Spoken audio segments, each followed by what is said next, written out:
নমস্কার সবাইকে। আজকে উইদাউট চিজ ব্যবহার করে একটা ক্রিমি রেসিপি স্যান্ডউইচের রেসিপি আমি বানিয়েছিলাম।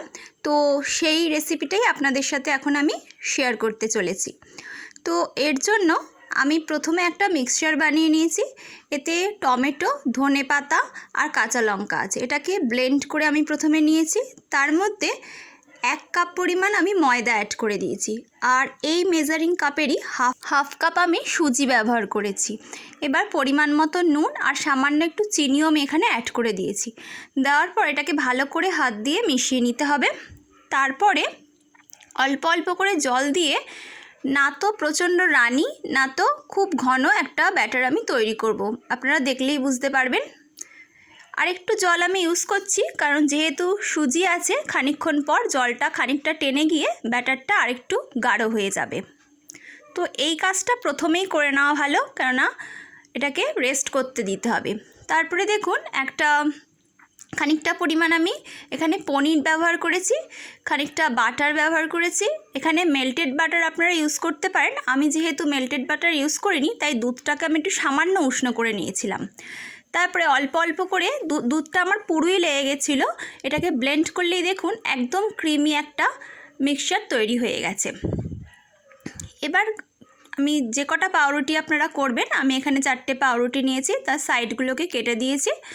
বাদ দিয়ে এটাকে ওলট পালট করে মিক্সচারটা দেখুন এখন অনেক ঘন হয়ে গেছে। ভালো করে দুপাশটা কোটিং করে আমি তাওয়ার মধ্যে কিছুটা তেল নিয়ে, অল্প পরিমাণেই তেল নিয়েছি, নেওয়ার পর এটাকে ভালো করে কিছুক্ষণ টাইম দিয়ে এটাকে ভেজে নেব। এই কাজটা একটু টাইম দিয়ে করবেন, তাহলে ওপরটা যথেষ্ট ক্রিস্পি হবে, যেহেতু সুজি ব্যবহার করা হয়েছে।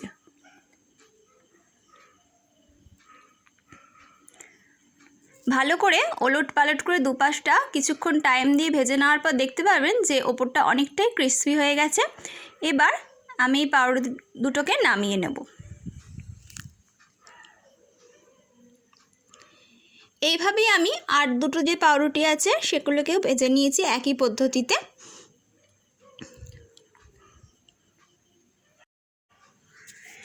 এখানে আমি যে ময়দা ব্যবহার করেছি, এখানে যদি আপনি চান ময়দার বদলে আটাও ব্যবহার করতে পারেন।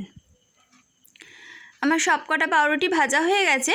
এবার আমি পাউরুটির ওপরে যে ক্রিমের মিক্সচারটা বানিয়েছি ওটা আমি ভালো করে লাগিয়ে দেবো। ঘরে যদি চিজ না থাকে তো এরমভাবে একবার বানিয়ে আপনারা অবশ্যই দেখতে পারেন, খেতে যথেষ্ট ক্রিমি হয়।